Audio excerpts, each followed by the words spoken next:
Hey bakers, welcome back to my channel. So if you're looking for a quick and delicious breakfast idea, you are in luck.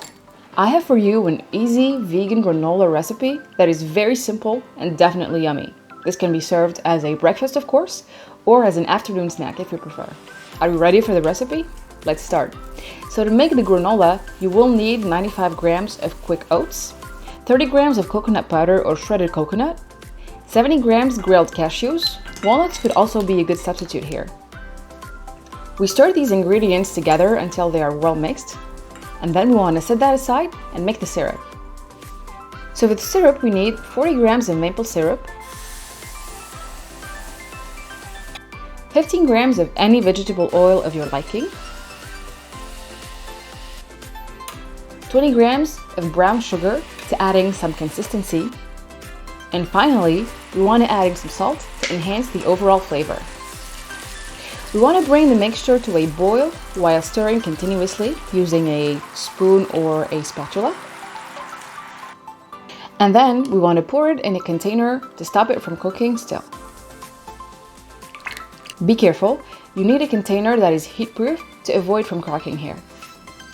Pour the hot syrup over the previously prepared dry ingredients and mix using a spatula or a wooden spoon.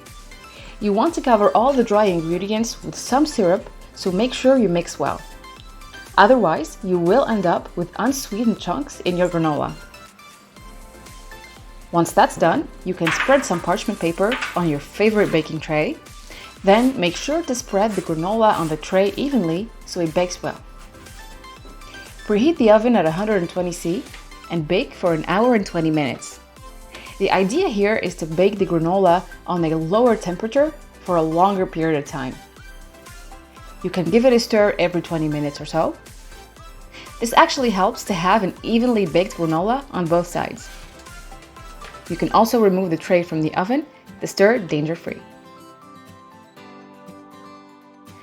Once the granola is baked, you can let it cool at room temperature and then store it in an airtight container. You can also add in all sorts of dried berries and or raisins if you like your granola a bit sweeter. To serve this, you can add fresh fruit, chocolate chips, or more nuts. And to keep the recipe vegan, I recommend some oat milk and or almond milk. Here you go guys, let me know what you think of this recipe.